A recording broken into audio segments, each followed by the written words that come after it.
Gold, trusted gold buyers. మీరు తాకట్టు పెట్టిన బంగారాన్ని విడిపించి ఈ రోజు ఉన్న మార్కెట్ ధరకు కొనబడను.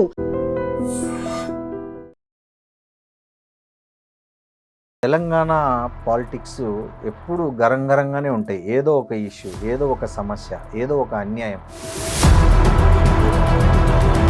తెలంగాణ స్వరాష్ట్రం సాధించిన తర్వాత కూడా ఎక్కడో ఒక చోట ఏదో ఒకటి రగులుతూనే ఉంటుంది. ఏంటన్నా మీ ఓపిక నాకు అర్థం కాదు.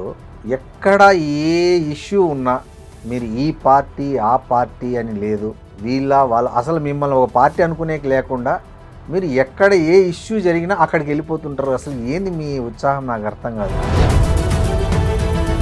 నాకు ఏదైనా అన్యాయము, దుర్మార్గము, మోసము, దగ ఇటువంటి జరుగుతుంటే చూసుకుంటే కుసబుద్ధి కాదు. అది ఫస్ట్ నుంచి ఇండివిజువల్ ఎజెండాలు, సొంత ఎజెండాలు ఉన్నటువంటి వాళ్ళు మా బోటోలో చూపించకపోయేది. ఇప్పుడు సోషల్ మీడియా వచ్చిన తర్వాత మీరు రేవంత్ రెడ్డి గారు చాలా క్లోజ్ ఫ్రెండ్స్. మీరు అంత సన్నిహితుడు సీఎంగా ఉన్నప్పుడు కూడా మీరు రోజు ఏదో ఒక కార్యక్రమంలో డైరెక్ట్గా మీ మిత్రుడిని టార్గెట్ చేస్తూ మాట్లాడుతున్నారు. నేను నా మిత్రుడు కనబడతలేడా, నాకు ముఖ్యమంత్రి కనబడుతున్నాడు.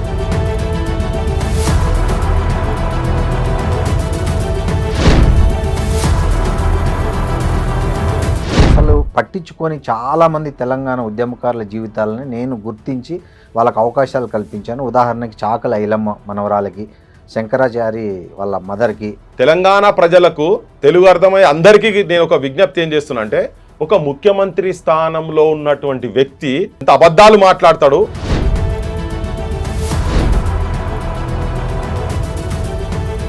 హాయ్, నమస్తే, వెల్కమ్ టు ఐడి మీడియా. నేను మీ రొద్దం శ్రీనివాస్. తెలంగాణ పాలిటిక్స్ ఎప్పుడు గరంగరంగానే ఉంటాయి. ఏదో ఒక ఇష్యూ, ఏదో ఒక సమస్య, ఏదో ఒక అన్యాయం, ఏదో ఒక అక్రమం, ఏదో ఒక అవినీతి, ఏదో ఒక పెత్తందారీతనం, ఏదో ఒక బాధిత వ్యధ, ఇలా ఏదో ఒక అంటే నిప్పుల కొలిమి ఎలా అయితే ఎప్పుడు మండుతుంటుందో, తెలంగాణ స్వరాష్ట్రం సాధించిన తర్వాత కూడా ఎక్కడో ఒక చోట ఏదో ఒకటి రగులుతూనే ఉంటుంది. అలా రగిలిన ప్రతి చోట మనకు ఒక గలం వినిపిస్తుంటుంది. ఆ గలమే తెలంగాణ పృథ్వీరాజ్ యాదవ్ అంటే చాలామందికి తెలుసు, ఎవరికి పరిచయం చేయనక్కర్లేదు. ఆయన ఇప్పుడు మనతో ఉన్నారు, మాట్లాడదాం.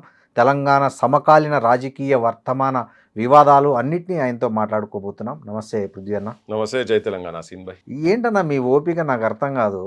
ఎక్కడ ఏ ఇష్యూ ఉన్నా మీరు ఈ పార్టీ ఆ పార్టీ అని లేదు, వీళ్ళ వాళ్ళ అసలు మిమ్మల్ని ఒక పార్టీ అనుకునేకి లేకుండా మీరు ఎక్కడ ఏ ఇష్యూ జరిగినా అక్కడికి వెళ్ళిపోతుంటారు. అసలు ఏంది మీ ఉత్సాహం నాకు అర్థం కాదు. జనరల్గా ఎవరైనా ఒక అజెండాతో పనిచేస్తారు.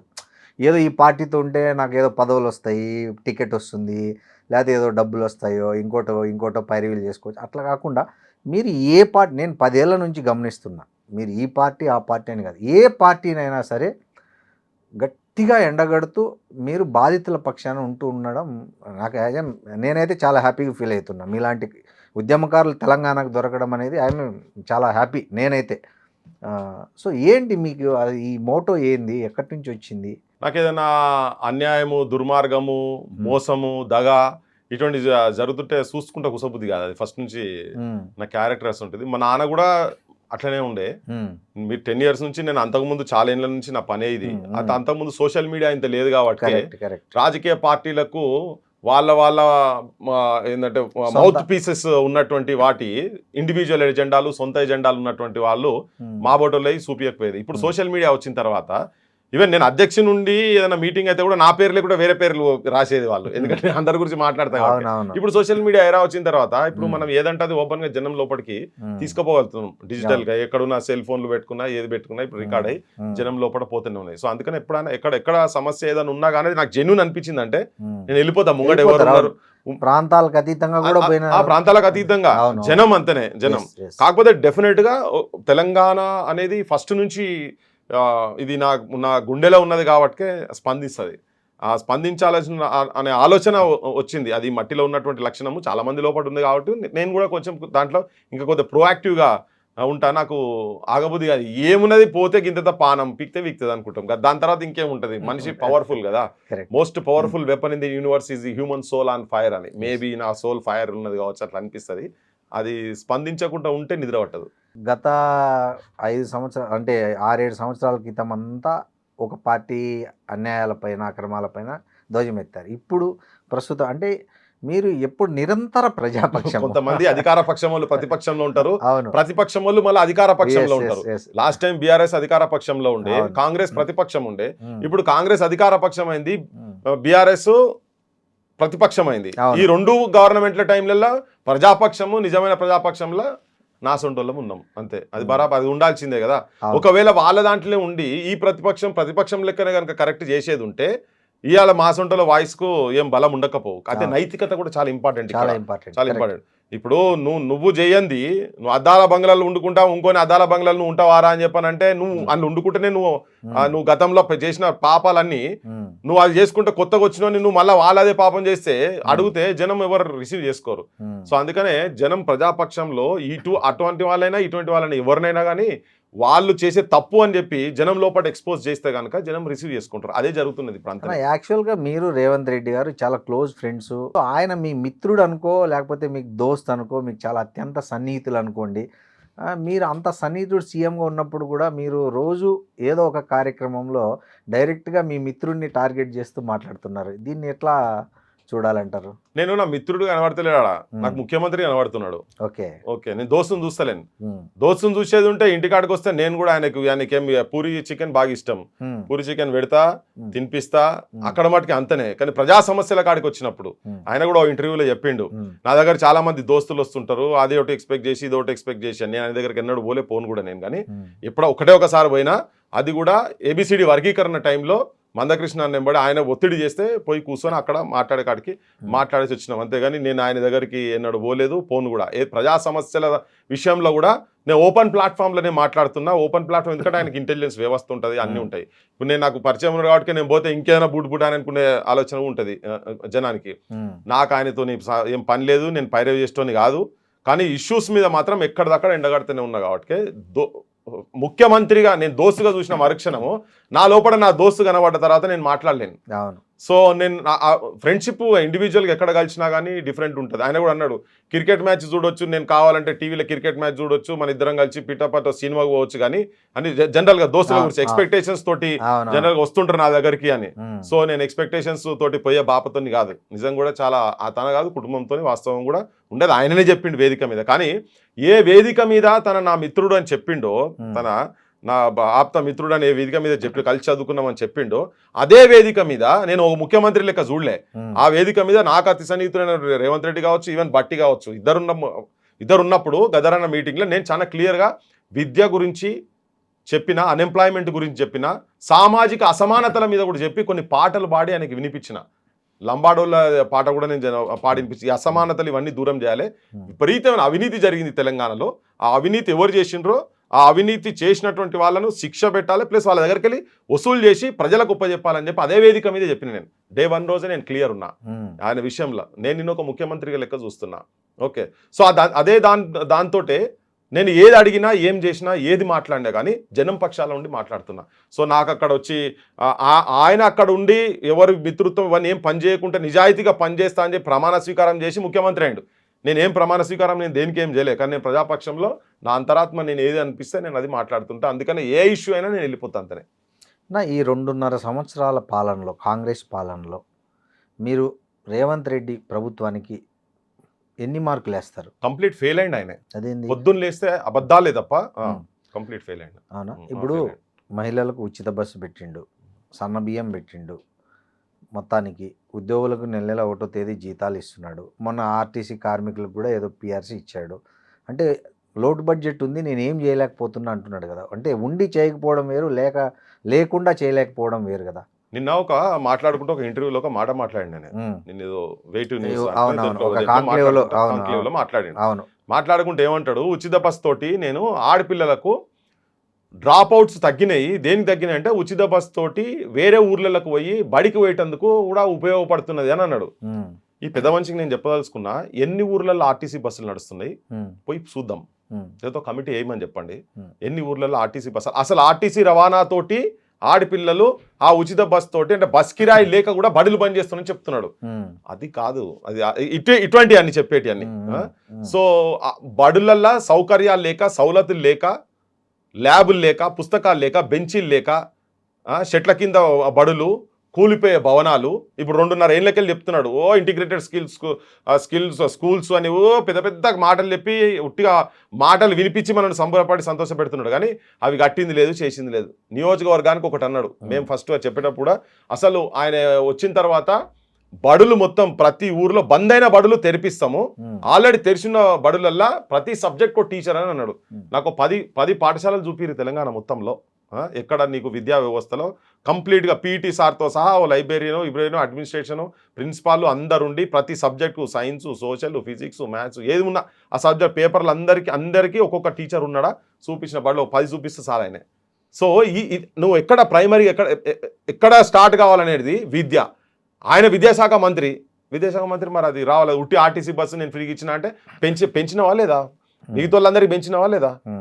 తారీఖు పెంచిన మగవాళ్ళందరూ పోతే జనం లేకుంటే నువ్వు ఇచ్చేది నీ ఇంట్లోకెళ్ళి కాదు కదా కట్టేది. నువ్వు ముఖ్యమంత్రి అన్న కూలి పని చేస్తే కట్టిండా, లేకపోతే ఆయన కాంట్రాక్ట్లు చేసుకొని వచ్చి ఆ పైసలు తీసుకొచ్చి గవర్నమెంట్లో పెడుతుండా? ప్రజల పైసలే కదా అవి పెట్టేది. పెట్టి కూడా ఏం చేసిండు? ఇప్పుడు అదే ఆర్టీసీ గురించి ఉదాహరణ చెప్పిండు కదా ఆయన. మేము రాగానే వెంటనే వాళ్ళను గవర్నమెంట్లో కలుపుతామన్నారు. కలిపిండా? కలపలే కదా. మరి కేసీఆర్ మొన్న శంకర్ గౌడ్ ఆత్మహత్య మీద పెట్రోల్ పోసుకునే దగ్గర వరకు కూడా 2.5 సంవత్సరాలు అయిపోయింది, మా బాధలు ఇంకా నువ్వు వినవా అని చెప్పని వాళ్ళు పోయి స్ట్రైక్ నోటీస్ ఇచ్చి ఇవన్నీ చేస్తా కూడా పట్టించుకోలే. కానీ ఒక నిండు ప్రాణాన్ని మాత్రం బలి తీసుకున్నావు కదా. ఇప్పుడు ఏం మాట్లాడతాడు? అప్పుడు 60 మంది చచ్చిపోయినా అంటారు. మరి నీ పాలనలో కూడా చచ్చిపోయింది కదా, ఇంకెంతమంది నీ పాలన కూడా చావాలన్నా? నువ్వు మేనిఫెస్టోలో పెట్టిన అయితే ఏమి ఇంప్లిమెంట్ చేయగలదా? ప్రైవేటేషన్కి వ్యతిరేకం అన్నారు. మరి అవి అమలు చేస్తూనే ఉన్నారు కదా, జరిగినాయి కదా. కానీ రేవంత్ రెడ్డి అదే మీ కాంక్లేవ్లో ఒక మాట అన్నారు, అసలు పట్టించుకొని చాలామంది తెలంగాణ ఉద్యమకారుల జీవితాలని నేను గుర్తించి వాళ్ళకి అవకాశాలు కల్పించాను. ఉదాహరణకి చాకల ఐలమ్మ మనవరాలకి, శంకరాచారి వాళ్ళ మదర్కి, తర్వాత ఇట్లా అందశ్రీ పాటను రాష్ట్ర గీతంగా చేశాను. ఇట్లా చాలా ఉదాహరణలు చెప్పుకొచ్చాడు ఆయన. నేను మంచి విషయం తీసారు మీరు. తెలంగాణ ప్రజలకు తెలుగు అర్థమై అందరికీ నేను ఒక విజ్ఞప్తి ఏం చేస్తున్నా అంటే, ఒక ముఖ్యమంత్రి స్థానంలో ఉన్నటువంటి వ్యక్తి ఎంత అబద్ధాలు మాట్లాడతాడు, నీతికి ఎంత దూరం ఉన్నాడు అని చెప్పేందుకు ఒక అద్భుతమైనటువంటి ఉదాహరణ రేవంత్ రెడ్డి. చాకలైలమ్మ కుటుంబం గురించే మీరు ఒక్కసారి తిరిగేసి చూడండి. ఇప్పుడు చెప్పిండు కదా మా శ్వేతకు అందులో విమెన్ కమిషన్ మెంబర్ ఇచ్చినా ఎవడు పట్టించుకున్నాడు, ఎవడు ఆలోచించుండని. నేను మీకు జనానికి ఒక్కసారి రీకలెక్ట్ చేసుకోండి, గుర్తుకు తెచ్చుకోండి. చాకలైలమ్మ మనవడి పేరు రామచందర్. ఆయన 22 సంవత్సరాల పైన సర్పంచ్ ఉండే, పాలకుర్తి దగ్గర సర్పంచ్ ఉండే. ఆయన మనవాడు సంపత్ భార్య ఇప్పుడు శ్వేత. ఈమె ఇప్పుడు నిన్న మొన్న వేరేటోళ్ళు అంటే అదే కుటుంబంకి వెళ్ళి వచ్చి మా రక్త సంబంధికురాలు కాదా ఆమెకి ఎట్లా ఇస్తారని చెప్పి మళ్ళీ పీసీసీ ప్రెసిడెంట్ దగ్గరకు వచ్చింది. ఈ రామచందర్ను ఎలక్షన్స్ కు బిఫోర్ ఈయన ఇంట్లో కూర్చోబెట్టుకొని, రేవంత్ ఇంట్లో కూర్చోబెట్టుకొని ఒక పెద్ద ప్రెస్ మీట్ పెట్టి ఆయనతో పార్క్లో తిరుక్కుంటా ఫోటోలు పెట్టించి, నేను చాకలైలమ్మ కుటుంబంకు నేను అండగా ఉన్నా, అసలు వీళ్ళు ఎవరిని గౌరవించలేదు, ఎవరు కూడా గౌరవించలేదు, కేసీఆర్ గౌరవించలేదు, నేను చేస్తా న్యాయం బాగుంటట్లు ఇవన్నీ చాలా మాటలు మాట్లాడినానే. మొన్న ఈ మధ్య రీసెంట్గా మేబీ 1.5 year అయింది కావచ్చు దరిదాపులో, ఆయనే సిక్ అయ్యి 3 నెలలు బెడ్ మీద ఉండి హాస్పిటల్లో వాళ్ళు పైసలు కట్టలేని పరిస్థితిలో ఉండి ముఖ్యమంత్రి దగ్గరికి ప్రాధేయపడుకుంటా చాలా సందర్భాలల్లో ఫోన్లు చేసి మెసేజ్లు పెట్టి ఆఖరికి ఇదే శ్వేత ఆన్ రికార్డ్ చెప్తున్నా నేను, ఇదే శ్వేత 3 సార్లు ముఖ్యమంత్రి ఇంటికి పోయింది, పట్టించుకోలే. లోకల్ ఎమ్మెల్యే యశస్విని రెడ్డి ఉన్నది కదా, ఆమె దగ్గరికి పోయింది. ఆమె అత్త ఉన్నది కదా, ఆమె అత్త దగ్గర కూడా పోయింది. ఇద్దరు, ఆమె పేరు కూడా ఉన్నది కదా యశస్విని రెడ్డి ఆమె దగ్గర కూడా పోయింది, పట్టించుకోలే. ఇట్లా మా మామ బెడ్ మీద ఉన్నాడు, మామ ఒక్కడే కాదు భర్త కూడా యాక్సిడెంట్ అయ్యి నడవలేని సిచ్యువేషన్ లో ఉంటే ఏం అడగలే, ఖాళీ వైద్యం ఇప్పియండి, పైసలు ఖర్చు పెట్టలేదు, ఎంతో మందికి ఇస్తుంటారు ఫ్రీ, ఖాళీ వైద్యం ఇప్పియండి అని చెప్పని ముఖ్యమంత్రి ఇంటికి. ఇప్పుడు ఆయన బాగా పోజులు కొట్టి చెప్పిండు కదా, తెలంగాణ తల్లిని నేను తీసుకొచ్చి పెట్టిన అన్నాడు కదా, ఆ తల్లి విగ్రహం, తెలంగాణ తల్లి విగ్రహం సెక్రటేరియట్లో ఆవిష్కరణ జరిగే ముందు రోజు కూడా శ్వేత ముఖ్యమంత్రి ఇంటికాడ దర్వాజుల కాడి గేట్ కాడి పోయి నిలబడ్డది. సాకలైలమ్మ మునిమన్వరాలు శ్వేత పోయి అక్కడ నిలబడి అడిగేటందుకు పోతే పట్టించుకోలేదు. నా మామ నా భర్త ఈ పరిస్థితులు ఉన్నారు, వైద్యం ఇప్పిండ్రి అని. తర్వాత నాకు ఫోన్ చేసింది, నాకు తెలిస్తే నేను పోయినాడికి ఆ రామచంద్ర దగ్గర పోయినా, మీరు ప్లే చేస్తా అంటే నా దగ్గర వీడియోలు ఉన్నాయి, ఆయన ఏమేమి మాట్లాడిండు అని. 2 చేతులు దండం పెట్టి ఒక్కసారి రేవంత్ రెడ్డికి చెప్పండి, ఒక్కసారి రేవంత్ రెడ్డిని కలిపండి, ఒక్కసారి నాకు అంతకుముందు ఇట్లా చేసిండు, ఒక్కసారి నాకు ఆరోగ్యం బాగాలేదు, ఖాళీ వైద్యం ఇప్పిమని చెప్పండి. దండం పెట్టి చేతులు దండం పెట్టి మీకు చూపిస్తాను, మీరు వేసేది ఉంటే నేను చూపిస్తాను. కానీ ఇట్లా చేతులు దండం పెట్టి అడిగిండు ఆయన. అడిగితే నేనేం చేసిన, ప్రెస్కు పెట్టి చెప్పిన, రేవంత్ రెడ్డిని అడిగిన, రిక్వెస్ట్ చేసిన, నువ్వు ఒక్క టెలిఫోన్ కాల్ చేయి బాయ్, నీకు చాలా మంది ప్రైవేట్ హాస్పిటల్లో కూడా నువ్వు ఓపెనింగ్కి పోతున్నావు కదా, ప్రైవేట్ కాకపోతే గవర్నమెంట్ చెప్పి, గాంధీ హాస్పిటల్లో చెప్పి, వరంగల్ ఎంజిఎంలో చెప్పి, లేదు నిమ్స్ నిమ్స్లన్నీ ఏపి అవును. ఇవన్నీ రిక్వెస్ట్ చేసి ఓపెన్ గా ఒక 10 ఛానళ్లకు నేను మొత్తం చెప్పి పెట్టిన నాకున్న కమ్యూనికేషన్ తో ఒకరిద్దరికి ఫోన్లు కూడా చేసి చెప్పిన. దారుణమైంది తెలుసా అశ్విన్ భాయ్, ఒక ఐ థింక్ నాకు డేట్లు కరెక్ట్ గుర్తుకులేవు, మేబీ ఒక 10 రోజులు అనుకుంటా. నాకు మధ్యలో ఒక థాట్ వస్తా ఉన్నది, ఇక వారం అయిపోయింది ఇంకా ఆయన స్పందిస్తలేడు అనేది నాకు ఎగ్జాక్ట్ డేస్ గుర్తుకులేవు. అసలు డైరెక్ట్ అంబులెన్స్ లో కూర్చోబెట్టుకుని ఆయన నేనంటే అంబులెన్స్ తీసుకొచ్చి ముఖ్యమంత్రి ఇంటికాడికి వచ్చి వద్దాం అనుకున్నా నేను. అనుకున్నాక ఇదేదో రాజకీయం చేస్తున్నది అంతా అంటారని చెప్పి మళ్ళా అనిపించి జస్ట్ ఆగిన. ఘోరం ఏంటంటే ఓ రాత్రి ఫోన్ వస్తుంది నాకు, అరౌండ్ 12-12:30 ఫోన్ వస్తుంది శ్వేత దగ్గర నుంచి, చనిపోయింది మామయ్య చనిపోయింది అని వస్తుంది. చాకలైలమ్మ మనవడు రామచందరు 20 సంవత్సరాల పైన సర్పంచ్ చేసిన ఆయనే, నువ్వు అండగా ఉన్నా అని చెప్పి ఉంటా అని చెప్పి నువ్వు చెప్పినటువంటి వ్యక్తి తనకు ఆరోగ్యం బాగలేదని చెప్పి నీ దర్వాజాలు కటకటాయించేందుకు వస్తే నువ్వు పట్టించుకోలేనివి, నువ్వు సాకలేలమ్మ కుటుంబాలను నేను గౌరవించిన అంటే పాగలగానే ఎవరు లేడీ పాలకృతిలో మళ్ళీ పైసలు ఇచ్చి వాళ్ళతో సంతాప సభ పెట్టించిన లోకల్ ఎమ్మెల్యే తోటి. అంతకుముందు ఆమె పోతేనేమో పోయి ప్రాధేయపడితే కూడా పట్టించుకున్న వాళ్ళు. ఇది నువ్వు సాకలేలమ్మ కుటుంబానికి నువ్వు ఇచ్చిన గౌరవం. నువ్వు ఇవ్వలేదు నేను పట్టించుకున్నా అని పేద మొగం లెక్క పోజులు కొడుతున్నావు కదా. రామచందర్ చచ్చిపోయేటందుకు కారణం ఇంకో 4 సంవత్సరాలే బతుకుంటుండే, వైద్యం కనుక ఇచ్చేదంటే బతుకుంటుండే. ఇలా చంపినటువంటి వ్యక్తి రేవంత్ రెడ్డి అని క్లియర్గా చెప్పదలుచుకున్నాను నేను. ఇంకొకటి, ఇప్పుడు కుటుంబాలు చెప్పిండు కదా, ఎవరు శ్రీకాంతాచారి తల్లి గురించి చెప్పిండు కదా, శ్రీకాంతాచారి తల్లిది కూడా మెంబర్ వేసినావు, ఇంతకుముందు పార్టీలు కూడా టికెట్ ఇచ్చారు, అది వేరే విషయం. అంటే ఒక్క శ్రీకాంతాచారి తల్లికి ఇస్తేనే మొత్తం అమరుల కుటుంబాలకు అందరికి ఇచ్చినట్టేనా? వీళ్ళు మేనిఫెస్టోలో పెట్టిండ్రు, ఊరూరా చెప్పుకుంటూ తిరిగిండ్రు. కరెక్ట్. అసెంబ్లీలో చెప్పిండు తెలంగాణ ఉద్యమంలో 1200 మంది ఆత్మ బలిదానాలు జరిగినాయి, కేవలం 550 పైచిలుకు మందికే గౌరవం దక్కింది, నౌకర్లు ఇచ్చిండ్రు, వాళ్ళకు 10 లక్షల రూపాయలు ఇచ్చిండ్రు. మిగతా అందరినీ రేవంత్ రెడ్డి అసెంబ్లీలో చెప్పిన మాట చెప్తున్నాను నేను.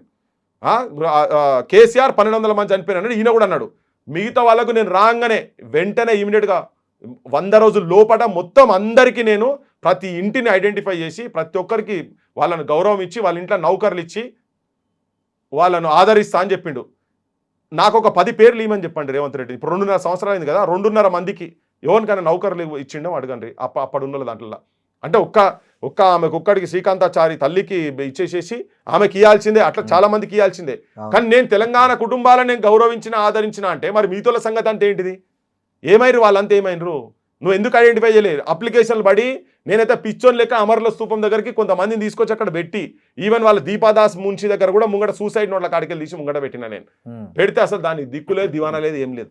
ఇప్పుడు మళ్ళా నేనే గౌరవించిన అంటాడు. 9 మంది కళాకారులు, ఎవరా 9 మంది? అందశ్రీ గీతాన్ని రాష్ట్ర గీతం చేసి అన్నా, అందశ్రీ గీతాన్ని రాష్ట్ర గీతం అన్నావు, కానీ పాడిపించింది ఎవరితో పాడిపించినావు? మళ్ళా ఇక్కడ ఆత్మవంచన చేసి ఇక్కడ ఎవరికి ఇష్టం లేకున్నా, మా సొంటోళ్ళకి ఇష్టం లేకున్నా అది అద్భుతమైన ఉన్నటువంటి పాటను తీసుకొని పోయి ఆ మ్యూజిక్ ఇక్కడి నుడికాడాలు ఇక్కడికి సంబంధం లేనటువంటి వ్యక్తిని తీసుకొచ్చి అది ప్రపంచంలో గొప్పడు కావచ్చు. నేను ఆయనను వ్యక్తిగతంగా అగౌరవపరచదలుచుకోలే, పరిచయం కూడా నేను అగౌరవపరిస్తే కూడా ఆయన గౌరవం తగ్గదు. కానీ నా అస్తిత్వంలో ఉన్నటువంటి వచ్చిన పాటను ఆ జయ జయ హే తెలంగాణ జననీ జయ కేతనం అనే పాట ఒక్కసారి ఇట్లా లేపితే, పోతనది పురిటిగడ్డ రుద్రమది వీరగడ్డ గండర గండడు కొమురం భీముడే నీ బిడ్డ అని ఇట్లా వచ్చి జై తెలంగాణ అని పాడుతుంటే జనం మొత్తం ఇట్లా కోరస్ వచ్చేది. దాన్ని చంపేసిన పాటను ఒక పాట గురించే కదా, ఆ పాట ఒకటే కాదు కదా. సుఖశాంతుల తెలంగాణ సుభిక్షమై ఉండాలి, స్వరాష్ట్రమై తెలంగాణ స్వర్ణయుగం కావాలంటే సుఖశాంతులతో తెలంగాణ ఉందా? నువ్వు పాటను ఏదో తెలంగాణ రాష్ట్రీయ గీతం చేయగానే కాదు కదా, ఆ సుఖశాంతులు కావాలి కదా. దాంట్లో ఉన్న అర్థం ఏంటిది? ఏం సక్సెస్ కావాలి? స్వరాష్ట్రమై తెలంగాణ స్వర్ణయుగం కావాలని. స్వర్ణయుగం అయిందా? మేఘా కృష్ణారెడ్డి భార్య ఒంట్లో మొత్తము 143 కోట్ల రూపాయల బంగారు ఆభరణాలతోని ఆయన బంగారు తెలంగాణ అన్నాడు. ఈయన స్వర్ణయుగం స్వర్ణాలతోటి మొత్తం వేసి బంగారం వేసి ఈయన మేఘా కృష్ణారెడ్డి భార్యను ప్రపంచ ప్లాట్ఫామ్లో పోయే కాడదాకా వీళ్ళందరూ కలిసే ఉన్నారు కదా దీనిలో. సో ఇక్కడ నేను అనేది ఏంటంటే కుటుంబాలను నువ్వు గౌరవించలే, 9 మందికి నువ్వు గౌరవించిన అన్నావు. చాలా మంది ఉన్నారు చరిత్రలో. నువ్వు నీకు అనుకూలమైనటువంటి నీకు కావాల్సిన వాళ్ళను కొంతమందిని పెట్టుకున్నావు. వాళ్ళు ఎవరి మీద కూడా నేను అబ్జెక్షన్ చేస్తాను 9 మంది మీద కూడా. కానీ చాలా మంది ఉన్నారు కదా. కేశవరావు జాదవ్ ఆ ₹1 ఇచ్చుడు, నేను అదే అంటున్నా. వాళ్ళ ₹1 ఇస్తే ఉద్యమకారులందరికీ గౌరవం ఇచ్చినట్ట. కేశవరావు జాదవ్ ఉన్నారు, ముచ్చరస్త్రాయణ గారు ఉన్నారు, ఇట్లా చాలా మంది ఉన్నారు కదా. సిద్ధులు ఉన్నారు, ఎక్కిరి సిద్ధులు ఉన్నారు ఖమ్మంలో ఫస్ట్ స్టూడెంట్ లీడర్. జయదీర్ తిరుమలరావు ఇట్లాంటి జయదీర్ తిరుమలరావు సార్ పేరు చెప్పిండు కదా, నేను దాని విషయంలో యాక్చువల్ నేనే చెప్దాం అనుకున్నా. యాక్చువల్ గా అది జయదీర్ తిరుమలరావు సార్ కానీ ఏం గౌరవం ఇచ్చిండని అంటే విదేశాలకు వెళ్ళి వచ్చేటువంటి ప్రెసిడెంట్ ప్రైమ్ మినిస్టర్లు కూడా ప్రెసిడెంట్ దగ్గర విజిట్ చేసి అవి చూస్తారు. అక్కడ గౌరవం ఉన్నది అంది. ఇక్కడ ఆయన ఇంట్లో మగ్గిపోయిన సార్ ఇంట్లో పుస్తకాలు కావచ్చు, పాత తోలు బొమ్మలు కావచ్చు, ఆ పరికరాలు కావచ్చు, వస్తువులు కావచ్చు, ఇవన్నీ సారు వాళ్ళ పిల్లల కన్నా ఎక్కువ వాటినే చూసుకుంటాడు. భార్య భర్తలు ఇద్దరు, సార్ భార్య మేడం ఇద్దరు. వాటికి నువ్వు ఒక నిలయం కావాలన్నా లేదా ఒకటి ఎక్కడన్నా ఆయన అడుగుతున్నది ఏంది, చిన్నగా ఒక ఎగ్జిబిషన్ పెట్టేందుకు, ప్రపంచానికి చూపిస్తేందుకు తెలంగాణ గౌరవాన్ని ఔన్నత్యాన్ని పెంచేటువంటి పరికరాలు తన దగ్గర ఉన్నాయి. నేను ప్రపంచానికి చూపిస్తా అంటే గింత జాగియకపోతే ఇచ్చిన ఉస్మానియాలో ఒక చిన్న క్వార్టర్ ఇచ్చిండు, అదంతా మొత్తం రెడీ కాగానే వాడు వీడు లొల్లి పెట్టించినట్టు చేపించి దాన్ని ఆపేసారు. నువ్వు ఎక్కడ గౌరవం ఇచ్చినావు? జయదీర్ తిరుమలరావు గారికి గౌరవం ఇచ్చింది ఎక్కడా? నువ్వు ఇన్ని బంగ్లాలు కడుతున్నావు. నువ్వు మొన్న ఒకటి ఏంది అవార్డుల ఫంక్షన్ చేసినావు కదా, గద్దర్ సినీ అవార్డుల ఫంక్షన్ చేసినావు కదా, ఆ గద్దర్ అవార్డులది బక్వాస్, దానికి బొచ్చడు పైసలు పెట్టినా. ఆ పైసలు ఒక్కటి పెడితే ఒక్క ఫంక్షన్ చేసిన పైసలు పెడితే ఇవాళ తిరుమలరావు సార్ది మొత్తం ఎగ్జిబిషన్ ప్రపంచానికి చరిత్ర తన గురించి చేయలే. ఈ చరిత్రను తరాలకు ఉపయోగపడేటట్టుగా ఓ రీసెర్చ్ వరకు ఉపయోగపడేటట్టుగా తయారు చేసి పెడితే జయదీర్ తిరుమలరావు సార్కు గౌరవం ఇచ్చినట్టు ఎట్లా చెప్తాడండి? ఎట్లా క్లెయిమ్ చేసుకుంటాడు? సార్ నాకు పదవులు కావాలని అడగలే, అవి నేను తెలంగాణ ధనం, నేను తెలంగాణకు ఆస్తి, అది నేను నీకు గొప్ప చెప్తా అని చెప్తున్నాడు. వాటికి నిలయం ఇయ్యలే కదా ఇప్పటిదాకా. కానీ ఉద్యోగాలు అయితే భర్తీ చేశాడని చెప్పారు. ఎట్లా ఉద్యోగాలు భర్తీ చేశారు? ఉద్యోగాలు టీచర్ 2 లక్షల ఉద్యోగాలు ఇస్తా అన్నాడు సీన్ భాయ్. 2 లక్షలు 1 year లో 2 లక్షల ఉద్యోగాలు ఇస్తా అన్నాడు కదా. పాపము నిరుద్యోగులు వాళ్ళు తినకున్నా అన్ని పక్కకు పెట్టి కేసీఆర్ గవర్నమెంట్ లో మోసం జరిగింది, దుర్మార్గం జరిగింది, నమ్మిచ్చిండు, నాశనం పట్టించిండు అని మొత్తం కాళ్ళకు బలపాలు కట్టుకొని గజ్జలు కట్టుకొని తిరిగినారు బస్సులు పడి తిండక పెట్టి పెడితే అవమానాలు భరించి ఇళ్లకు పోయి గదవలు పట్టుకొని కాళ్ళు మొక్కి బతిలాడి మమ్మల్ని నాశనం పట్టించిండు. పీజీలు పిహెచ్డీలు చేసేటోళ్ళము, హైదరాబాద్లో కూలి పని చేస్తున్నాము, ఇటుకలు మోస్తున్నాము, షాయిలు అమ్ముకున్న కాడ నిలబడుతున్నాము, గ్రూప్ 1లు గ్రూప్ 2లు చదివేటువంటి స్థాయి ఉన్నటువంటి వాళ్ళమని పోయి జనాలకు చెప్తే అయ్యో మా బిడ్డలకు రేవంత్ రెడ్డి వస్తే ఏమైనా నౌకర్లు వస్తాయి కావచ్చు అని చెప్తే ఈయన 2 లక్షల ఉద్యోగాలు ఈయనే కాదు, రాహుల్ గాంధీ కూడా వచ్చి చిక్కడపల్లి కాడికి వచ్చి కూర్చొని చెప్పాడు. ఆడ ఆల్ఫా బిర్యానీ తెప్పించుకున్నాడు, బావర్చి బిర్యానీ తెప్పించుకున్నాడు, నీలోఫర్ ఛాయలు తెప్పించుకొని తాగి ఉస్మానియా బిస్కెట్లు తిని అందరికి నమ్మ పలికిండు. మా ఊళ్ళు కూడా అరే పాపం కొత్తోడు కదా, వాళ్ళ మా తాత దేశం గురించి జైలుకు పోయిండు, మా నాయనమ్మ దేశం గురించి చచ్చిపోయింది, మా నాయన దేశం గురించి చచ్చిపోయిండు, నేను కూడా అంత త్యాగదను, నా మాట నమ్ముని అంటే నమ్మి మా వాళ్ళందరూ తిరిగితే 2 లక్షల ఉద్యోగాలు ఇయ్యలేదు. పాత వచ్చిన వాటి ఫిలప్ చేసి ఇప్పుడు మొత్తం ఏడ కూర్చున్నా నేను ఉద్యోగాలు ఇచ్చినా అంటాను. వాళ్ళు అరే మీరు చెప్పిన ప్రామిసెస్ ఇంప్లిమెంట్ చేయండి అని చెప్పి వాళ్ళని అడిగితే వాళ్ళని బుక్కల వారిస్తున్నాడు, వాళ్ళని రోడ్ల మీద రాణిస్తలేడు. ప్రజాప్రభుత్వం అంటాడు, ఎక్కడ ప్రజాప్రభుత్వం? పోలీస్ ప్రభుత్వం. ఉస్మానియాకి వస్తాడు, కంచెలు కడతాడు, కంచెలు తీసేసినా నా ప్రభుత్వంలో అంటాడు, ఉస్మానియాలో కంచెలు కట్టి వచ్చిండు. అది ఎవరినో ఛాలెంజ్ చేసి గత ముఖ్యమంత్రి రాలే నేను వచ్చినా అని గట్ల నువ్వు మిలిటరీని పెట్టుకొని వస్తాడు కాదు నాయన, ప్రేమతో నిన్ను స్వాగతం పలకాలే. ఏది ఎన్సీసీ కాడికి వెళ్ళి నీకు స్వాగతం పలకాలి, అవసరమైతే నా సొంతోడు వచ్చాక నిలబడేటట్టు ఉండాలి, అంత మంచి పనులు ఇవ్వాలి. ఎక్కడ ఉద్యోగాలు ఇచ్చిందండి? రెన్యువేషన్కి డబ్బులు ఇచ్చినట్టున్నారుగా 100 కోట్లేమో. ఎక్కడ ఇచ్చిరండి? నేను అడిగిన మొన్న ఫార్మర్ వైస్ ఛాన్సలర్ సార్ ఒక ఆయన కల్పించింది నాకు, ఏంది మరి ఏం సంగతి అని చెప్పాను. వేరే ఒక యూనివర్సిటీలో చదివిన వాళ్ళు కొంచెం పెద్ద లీడర్లు మొన్న దావత్లో ఒక దగ్గర పెళ్లిలో రిసెప్షన్లో కడితే కలిసి అడిగిన. బీ హాస్టల్ మొత్తం శిథిలావస్థలు ఉన్నది, మరి ఆయన ముఖ్యమంత్రి ఇచ్చిన 1000 కోట్లలో కనీసం ఒక 2-3 కోట్లు ఇస్తే ఆ బీ హాస్టల్ ఉంటుంది కదా, బీ హాస్టల్ అనేది ఒక పెద్ద కళ యూనివర్సిటీకి, ఆర్ట్స్ కాలేజ్ దాటగా మంచి కనబడుతుంది, ఇట్లా గడ్డ మీద ఇట్లా ఉంటుంది కదా, పురాతనమైన కట్టడాలు, బయట దేశాలలో ఉంటే వాటిని ప్రొటెక్ట్ చేస్తారు. డంగుసున్న వాళ్ళు దొరకలేరు అంటే తిరుమలరావు సార్ అడిగితే చెప్తాడు డంగుసున్న వాళ్ళు ఎవరు చేస్తారు అని. క్వార్టర్ తన డంగుసున్నం తోటే మొత్తం పెట్టి చేయించిండు ఆయన. క్వార్టర్ చేయించినాక సరే అది ఇయ్యలేదు, ఇప్పటికి దానికి ఇయ్యలేదు, కానీ అనాథలై అడుగుతున్నాయి ఆ వస్తువులని. అదే అటువంటిది పెట్టమంటే ఎన్ని పైసలు ఇచ్చిండు? 100 కోట్లు కాదు 10 కోట్లు ఆడిన ఇచ్చిండు ఉంటేనో చూపిస్తే మంచిదే ఉంటుంది. అసలు ఇవన్నీ పక్కకు పెడితే 1000 వేకెన్సీస్ 1000 పైన వేకెన్సీస్ ఉన్నాయి ఉస్మానియాలో.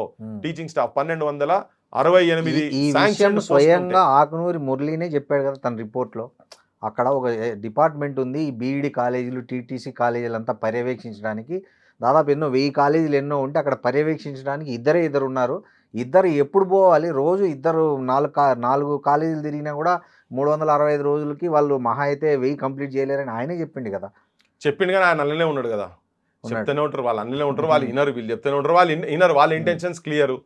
సరే వాళ్ళు అట్లా అడ్జస్ట్ అయ్యి వీళ్ళు పోతున్నారు. గత ప్రభుత్వంలో బీఆర్ఎస్ ప్రభుత్వంలో నిరుద్యోగ భృతి కోసం చాలా సార్లు పోరాడారు.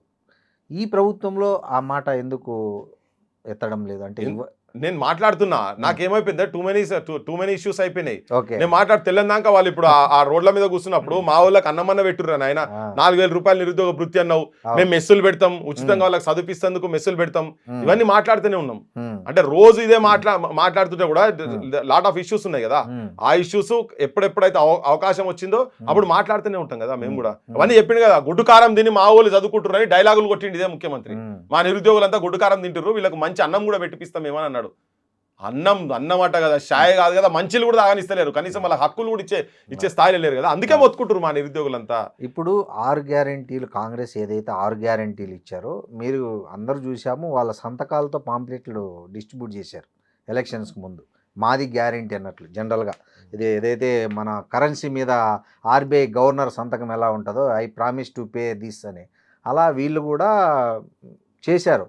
బట్ ఈరోజు అది జరగకపోవడానికి ఆర్థిక పరిస్థితి కారణం అంటారా, లేకపోతే రాష్ట్ర ప్రభుత్వ వైఫల్యం అంటారా?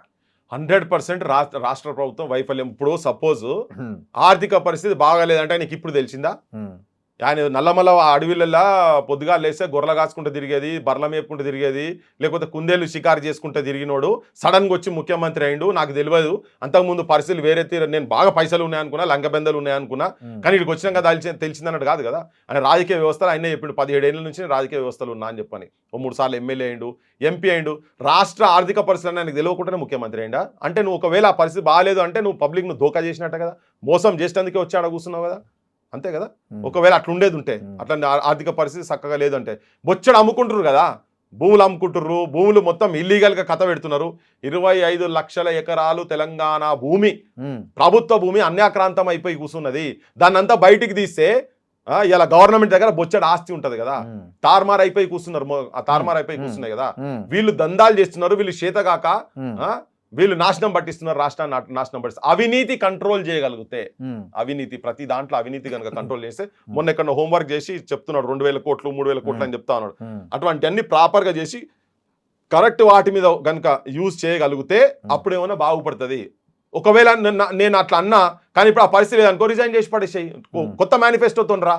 నువ్వు 6 గ్యారెంటీలు 420 పెట్టిండు కదా, అవన్నీ 420 హామీలు ఇవన్నీ ఉన్నాయి కదా, ఇవన్నీ నేను తప్పుడు చేసినా, నాకు తెలియకుండా చేసినా అని చెప్పి రిజైన్ చేసి పడేసాను. మంత్రి మండలి మొత్తం రాజీనామా చేసి పక్కకు పడేసేసి మళ్ళీ ఫ్రెష్ ఎలక్షన్స్కి రా, నువ్వు మళ్ళీ కొత్తగా ఏం పెడతావో. ఇగో నేను అప్పుడు అనుకున్నాను గవర్నమెంట్కి వచ్చినా కదా ఇచ్చింది, ఇవన్నీ తప్పులు జరిగినాయి అని చెప్పని, ఇదంతా నా చేతనైతే లేదు, మమ్మల్ని దొంగ లెక్క చూస్తున్నారు, పందికొక్కులు లెక్క చూస్తున్నారు చెప్తున్నాడు కదా, బ్యాంకులో పోతే వాడు నమ్మతలేదు అని చెప్పని. అట్లా ఉండేది నా చేసి పెట్టేసి వస్తే మళ్ళీ కొత్త మేనిఫెస్టోతో వస్తారు రాలి. దౌర్భాగ్యం ఏంటంటే భారతదేశంలో రీకాల్ లేదు, పాడై. ఇంకోటి ఏంటంటే ఇష్టం వచ్చిన హామీలు ఇస్తారు, మళ్ళీ అన్ని నమ్మబలుగుతారు, అన్ని అబద్ధాలే.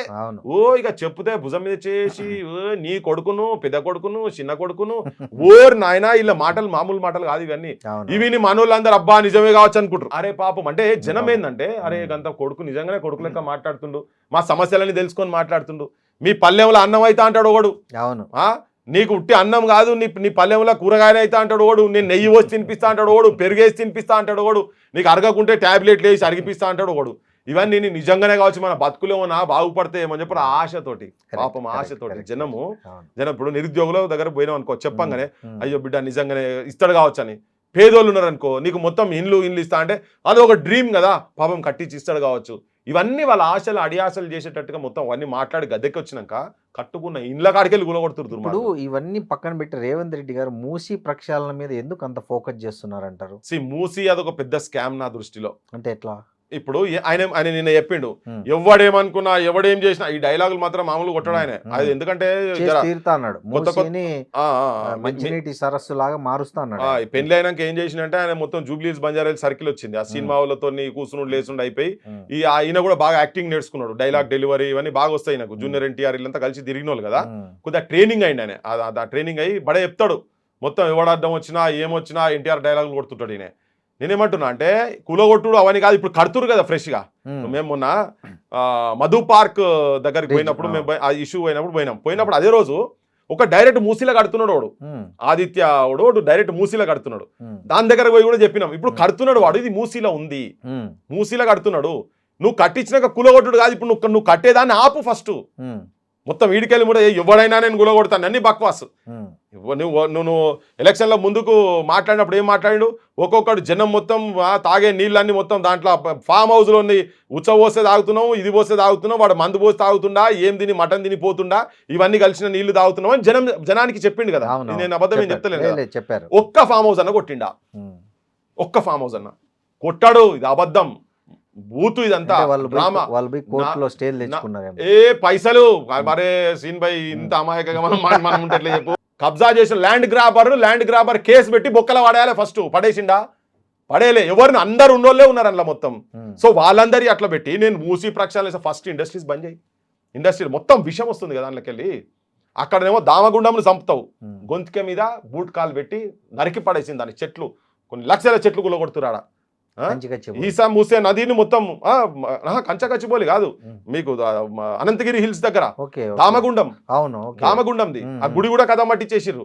ఆడ మొత్తం ఆడ 150 పైన రేర్ మూలికలు. ఇప్పుడు మన ఇయ్యాలటికి ఏం చెప్తాము, ఎక్కడ పోయి సంజీవిని పట్టుకొచ్చిండు, సంజీవిని పట్టుకొచ్చి ట్రీట్మెంట్ చేసిండు హనుమంతుడు, ఇవన్నీ స్టోరీలు ఉన్నాయి కదా.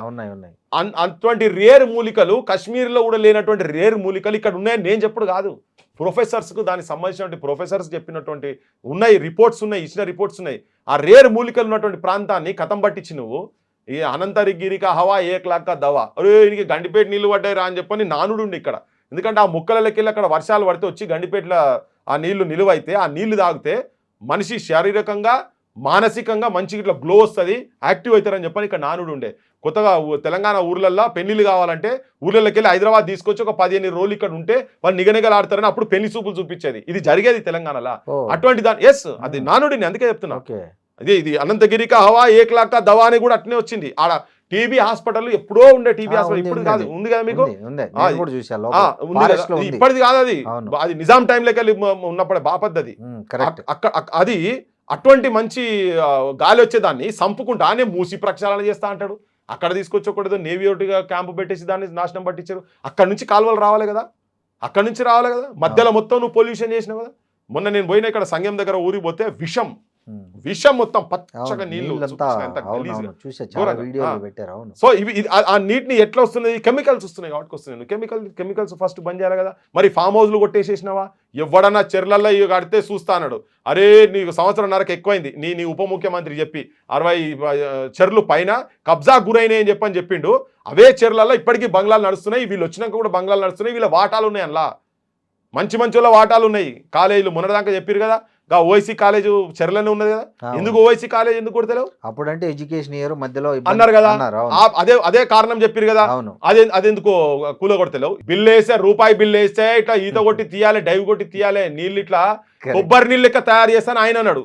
ఇక ఆ మాటలు నమ్మి మా వాళ్ళు హైదరాబాద్ వాళ్ళంతా అబ్బా ఏం చేస్తాడు అనుకోని మా వాళ్ళు మొన్న నాడిపోతే సంఘం పోతే చెప్పిర్రు, అరే ఈడ కూడా ఎందుకంటే 5 పైసలు వేస్తే ఇట్లా జస్ట్ 5 నిమిషాలలో పోయి డైవ్ కొట్టి తీసేదని. ఇప్పుడు ఈ ముఖ్యమంత్రి తీసుకుపోయి మొత్తం ముంచితే 5 రోజులు ఎత్తికినాక దొరకడినే, అంత గలీజ్ అయిపోయినాయి ఆ నీళ్లు మొత్తం.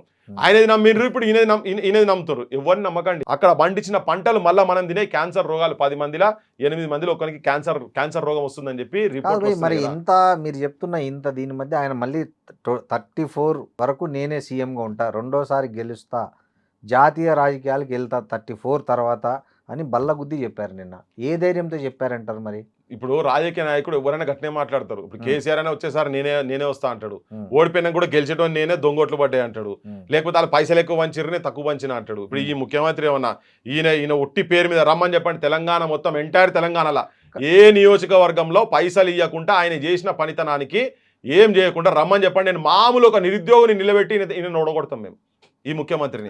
ఈయన చేసిన పని అంటే 34లో వరకు ఈయన ఉంటా అంటున్నాడు కదా, పైసల బలంతో బాగా పైసలు సంపాదించినట్టున్నాడు. కేసీఆర్ కన్నా నేను డబల్ పైసలు ఇచ్చి గెలుస్తా అంటున్నాడు. ఈయన ఏదో సర్టిఫికేట్ ఇచ్చి రాసుకునేది కాదు కదా. ఈయన జనం ఓటేస్తే కావాలి. జనం కూడా ఓట్లు ఏంటంటే ఇంతకుముందు కేసీఆర్ మీద విక్స్ అయిపోయి ఈయన ఓటేసారు. డబ్బాల లొల్లే ఉన్నది కానీ జనానికి ఉపయోగపడే పని అయితే ఏం చేయలేదు. మీడియా ఉన్నది, ప్రసారం చేస్తారు. ఇప్పుడు నేను ఏంటంటే ఇప్పుడు సింపుల్గా నిన్నాడ ఇంటర్వ్యూ చేసిండు కదా, నేను ఆయన మిత్రుడే, నరసింహ నాకు కూడా మిత్రుడే. జర్నలిజం కూడా ఎట్లుండాలంటే ఇప్పుడు ఆయన అనగానే అరే రామచంద్ర సంగతి నువ్వు ఏం చేసినావని అడగలే సార్. మరి ఒక్క శ్రీకాంత సారి తల్లికి ఒక్కదానికి ఇస్తే మొత్తం కుటుంబాలకు న్యాయం చేసినట్టేనా? మరి నీ మేనిఫెస్టోలోకి ఇది పెట్టినవా అని కనుక అడిగేది ఉంటే కథ వేరే తిరుగుంటుంది. అలా తెలివ కొంతమంది సప్పట్లు కొట్టిరాడా. ఇవి అడగాలి. ఆడ ఉన్నప్పుడు కూర్చున్నప్పుడు ఆ మనిషి దొరికినప్పుడు ఇవి అడగాలి. అవి అడుగుతారు అనుకుంటే ఆయన రానే రాడు కానీ ఓకే మరి ఇవి అడగాలి. దీనికి ఆన్సర్ ఏం చెప్పాలి కదా. ఇప్పుడు నేను పృథ్వీరాజ్గా అడుగుతున్నా, నేను దాన్ని పని చేసిన అడుగుతున్నా, నాకు ఆ రైట్ ఉంది. నేను సచ్చినప్పుడు వాళ్ళ శవాలు మోసినోని, తర్వాత వాళ్ళ ఇళ్ళకి పోయినని, సచ్చినాడు కూడా సాకలేమో మనవాడు చచ్చిపోయిన తర్వాత కూడా ఆ శవం కూడా పోసిన నేను మోసిన. టీసీగా ఉన్నప్పుడే నేను ముఖ్యమంత్రి అవుతా అన్నాడు ఆయన చెప్పినట్లే అయ్యాడుగా ముఖ్యమంత్రి. మరి ఇప్పుడు ఎందుకు కాదంటారు ఆ ఫార్ములా? అట్లా కాదు. ఇప్పుడు రేవంత్ రెడ్డి ఏదో నేను కుస్తీ కొట్లాటోని, లేకపోతే నేను వెనకట ఫుట్బాల్ ఆడినా, హాకీ ప్లేయర్ను, నేను 4 గోళ్ళు కొడతా 5 గోళ్ళు కొడతా అనేది కాదు. ఒక రాజకీయ పరిస్థితి అట్లా వచ్చింది కాబట్టే అనివార్యమైన సిచ్యువేషన్స్లల్లా ఆ పార్టీలో కూడా ఎవ్వరున్నా కానీ ఐటోళ్ళు ఈ రేవంత్ రెడ్డి కాదు, కేసీఆర్కి వ్యతిరేకమైనటువంటి ఓట్లు పడ్డాయి. ఏదో అక్కడక్కడ ఆయన పాట ఆయన పెట్టి 3 రంగుల జెండా బట్టి అని పట్టుకొని తిరిగింది కదా. ఆయన ఇట్లనే ఉంటే ఇదే పాట ఇంట్లో పెట్టుకొని వినాలే.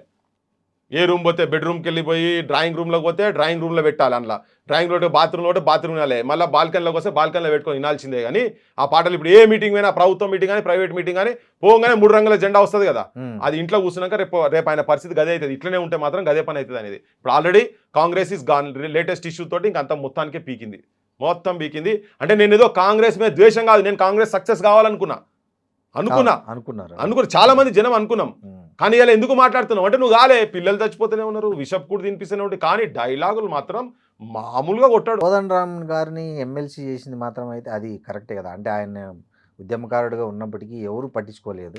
ఈయనైతే పిలిచి అయితే ఎమ్మెల్సీ చేసిండు కదా, ఏదో ఒకటి మొత్తానికి గవర్నర్ చుట్టూ తిరిగో ఏదో ఒకటి సంథింగ్. సీన్ భాయ్ ఇక్కడ నేను ఒక చిన్న, అంటే నేను కోదండరామ్ మీద నాకు వ్యక్తిగత ద్వేషం అని కాదు, కానీ అసలు కోదండరామ్ ఎమ్మెల్సీ పదవి తీసుకోవద్దు.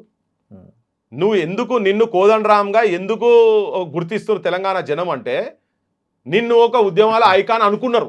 అవును. కానీ నువ్వు జీతం తీసుకోకుండా, ఒక్క నెల కూడా కోదండరామ్ జీతం తీసుకోకుండా పనిచేయలే. ప్రతి నెల కోదండరామ్ జీతం తీసుకున్నాడు. యూనివర్సిటీలో ప్రతి నెల కోదండరామ్ జీతం తీసుకున్నాడు. ఉద్యమం అని చెప్పుకుంటూ నౌకర్ తీసుకున్నాడు. ఇప్పుడు రిటైర్మెంట్ బెనిఫిట్స్ కూడా వస్తున్నాయి తనకు.